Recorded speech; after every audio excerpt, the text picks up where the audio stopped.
প্রেম কখনো শেষ হয় না, শুধু বদলে যায় তার রূপ।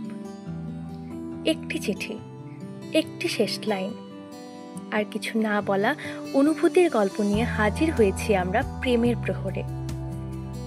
চোখ বন্ধ করে শোনো আজকের গল্প, চিঠির শেষ লাইন। বছরের শেষ সন্ধ্যা, হিমেল হাওয়ার মাঝে কলকাতার পার্ক স্ট্রিট জ্বলজ্বল করছে আলোয়। রাস্তায় ভিড়, রং, হাসি, কিন্তু দেবজ্যোতির মুখে এক ফোঁটাও রং নেই। সে আজ এসেছে একটি বিশেষ কাজ করতে, একটা পুরনো চিঠি ফিরিয়ে দিতে। 2019 সালের জানুয়ারি, কলকাতা বিশ্ববিদ্যালয়ের ইংরেজি বিভাগের সেমিনারে প্রথম দেখা হয় রিমলি আর দেবজ্যোতির।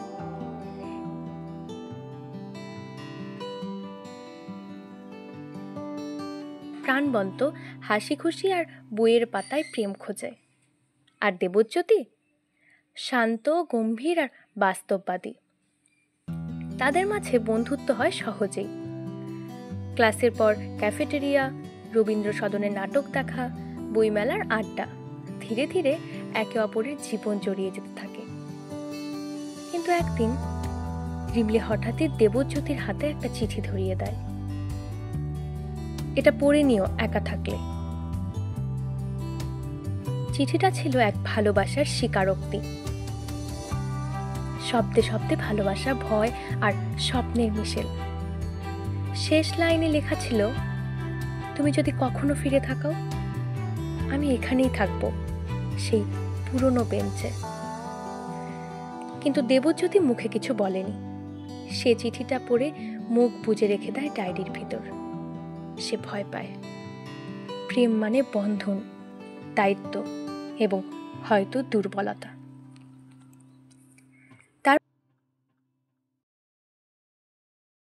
তারপর একদিন রিমলি হঠাৎই শহর ছেড়ে চলে যায়। মেসেঞ্জারের ছোট্ট একটা টেক্সট, ভালো থেকো। 6 বছর কেটে গেছে।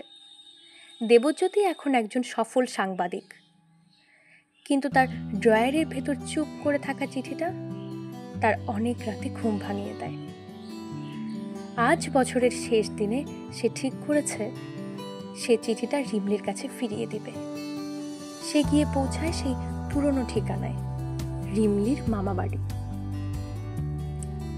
কিন্তু দরজা খুলে এক বয়স্ক মহিলা বলেন, ও তো এখন শিলিগুড়ি থাকে, এক স্কুলে ইংরেজি পড়ায়। দেবজ্যোতি শিলিগুড়ি যায়, খুঁজে খুঁজে পৌঁছয় সেই স্কুলে। সন্ধ্যায় রিমলি ক্লাস শেষ করে বেরোতে থাকে। হঠাৎ সামনে দাঁড়িয়ে দেবজ্যোতি, হাতে সেই পুরনো চিঠি। রিমলি প্রথমে অবাক, তারপর কাঁপা গলায় বলে, তুমি এখানে কেন? দেবজ্যোতি বলে, এই চিঠিটা ফিরিয়ে দিতে এসেছি। আর বলতে এসেছি, আমি আজও সেই বেঞ্চের পাশেই বসে আছি।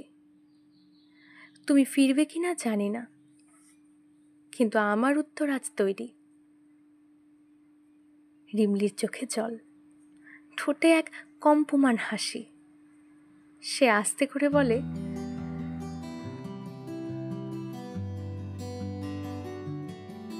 তুমি দেরি করলেও আমি থাকবো সব সময়। তারা বসে গল্প করে, হাসে। চিঠির শেষ লাইন যেন নতুন করে লেখা হয়। প্রেম সব সময় সঠিক সময়ে হয় না, কিন্তু কখনো কখনো দেরিতে পাওয়া ভালোবাসাই সব থেকে সত্যি হয়। আপনিও যদি এমন কারোর কথা মনে করে ফেলেন, তাহলে একবার হলেও খোঁজ নিয়ে দেখুন, হয়তো কেউ এখনো অপেক্ষা করছে। এই গল্পটি ভালো লাগলে লাইক করুন, কমেন্টে জানান আপনার জীবনের এমন কোনো অনুভূতির কথা। আর সাবস্ক্রাইব করুন প্রেমের প্রহরে। প্রতিটি সপ্তাহে শুনুন এমনই হৃদয় ছোঁয়া গল্প। আপনি কি আগামী পর্বে প্রথম প্রেম নাকি দীর্ঘ দূরত্বের প্রেমের গল্প জানতে চান? কমেন্ট করে আমাদের জানান।